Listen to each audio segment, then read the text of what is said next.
Hi, it's Mary Beth Decker with sacredgrove.com, where people and pets heal and connect. And I am really lucky to have Pete here today.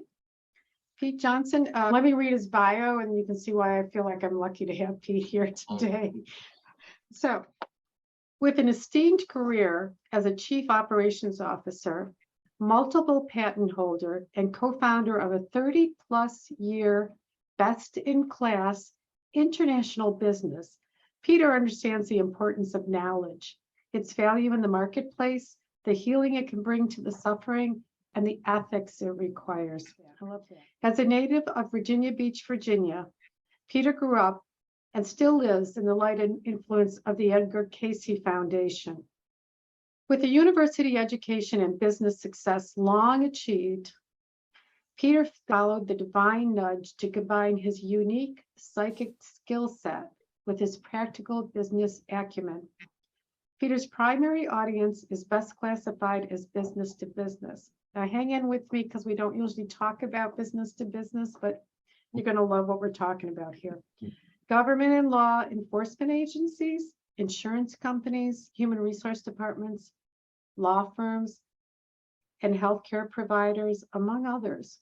His services include intuitive personnel, partnership, and executive assessment, management, and selection, psychic location and evidence recovery, and strategic foresight, prediction, and analysis of energetic trends for opportunity exploration and maximization. However, today we focus on a subset of Peter's skills, namely telepathic communication at the end of life, or what Peter more easily terms mediumship for the living.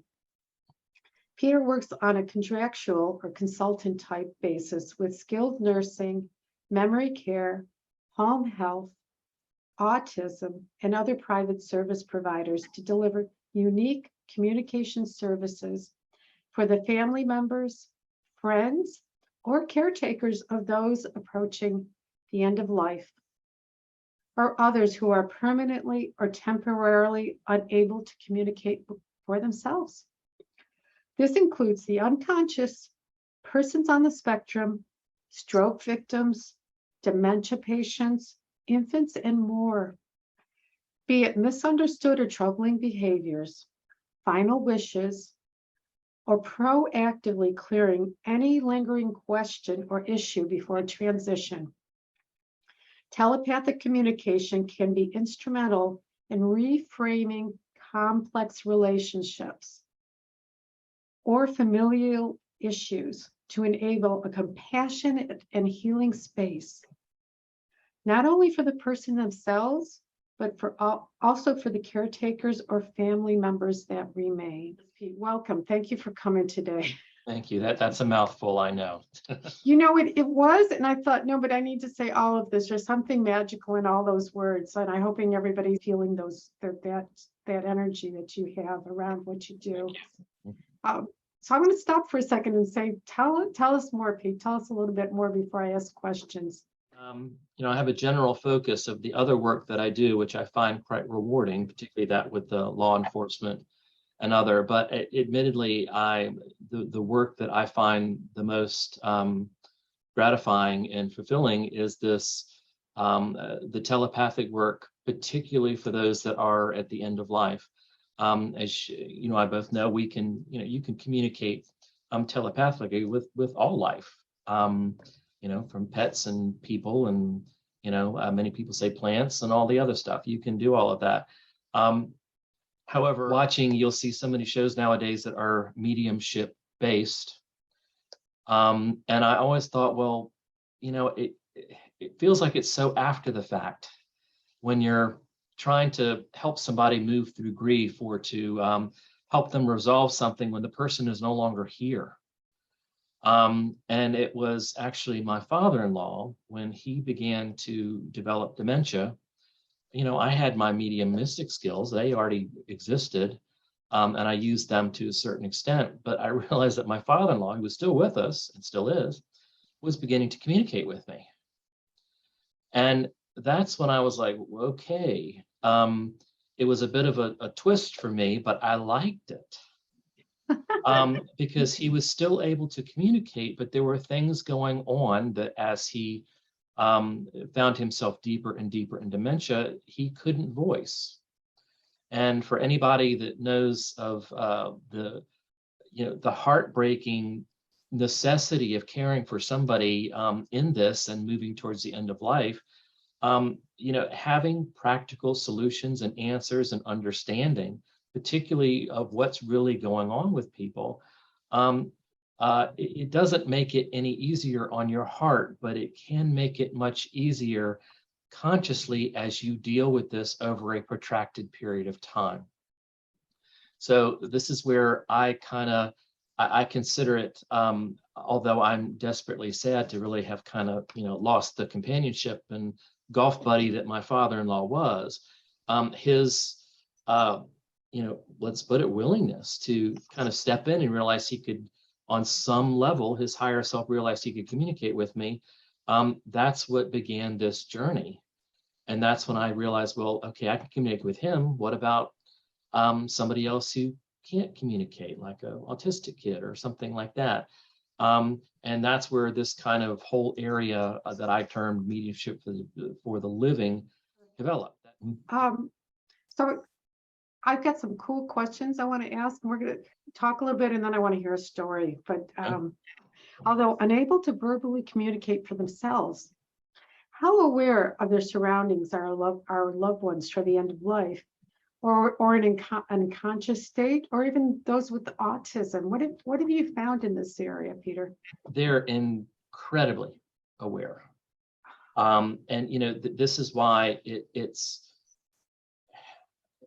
why sometimes it is so important that there are advocates that stay with people in the hospital when they can, family members, something like that, because some people think that, well, she can't talk about me, I'm just going to ignore her all day. Be it there's a lot of wonderful staff, and then there's some not so great staff at times in these places.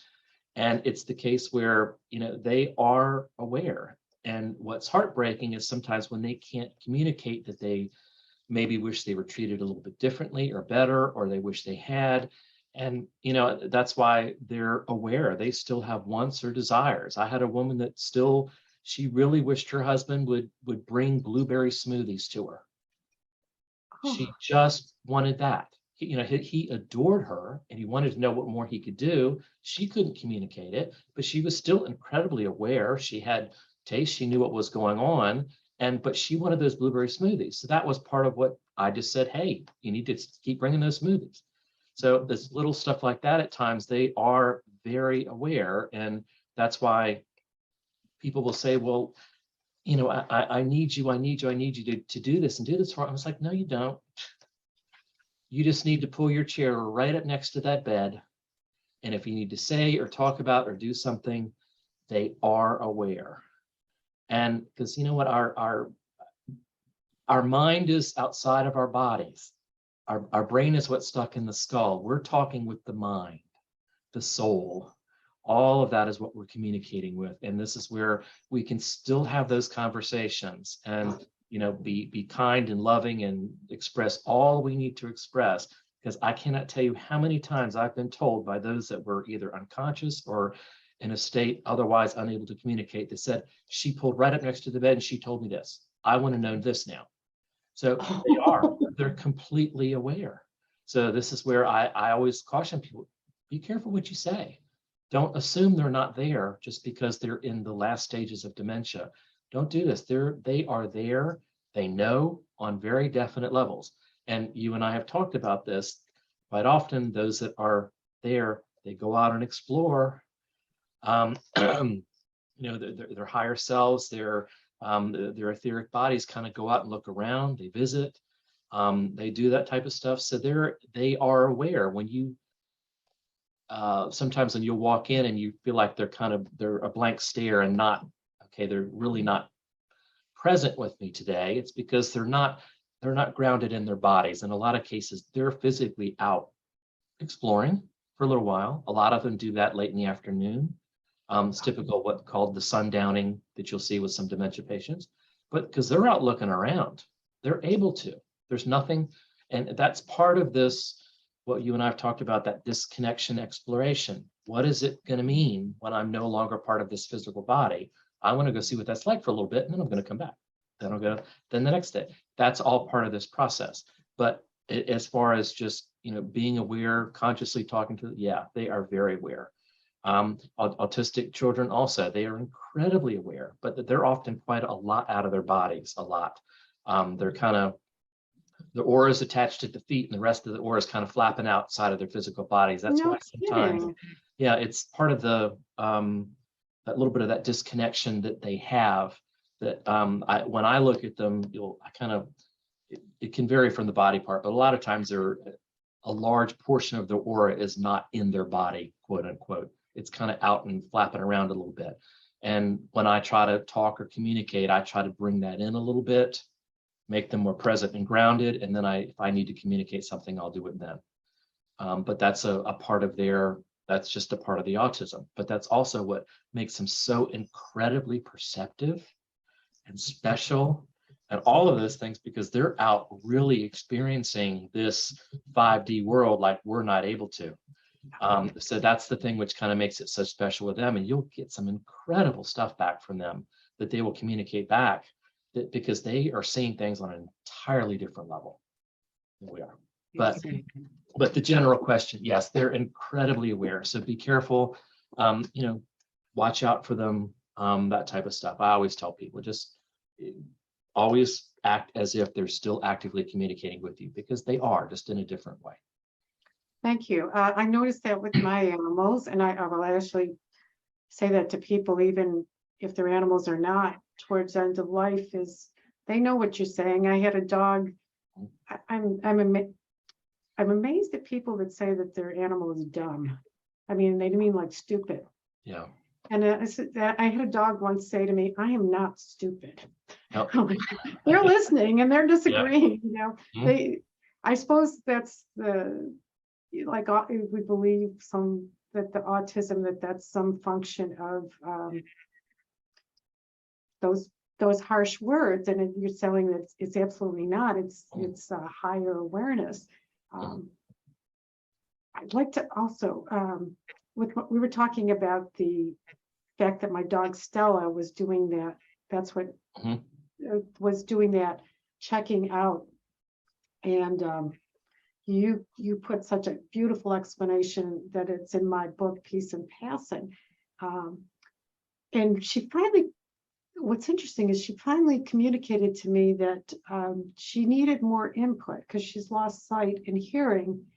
And it was like we'd given up on her, and she wasn't quite ready to be given up on. So she's going with my husband, Farmer Charlie, to the neighborhood little garden plots, and we're still taking her out, and we're trying to get her to see people that she loves, and she shifted back into her body more, just because I could hear that. And I guess what I'm thinking also is that there's still time for them to make some decisions based on how we treat them and whether life is good. Thank you. Well, I hope everybody enjoyed this as much as I did. And Peter, thank you for taking the time to talk to me. And I'll say best wishes. And thank you very much. I appreciate the opportunity. All righty.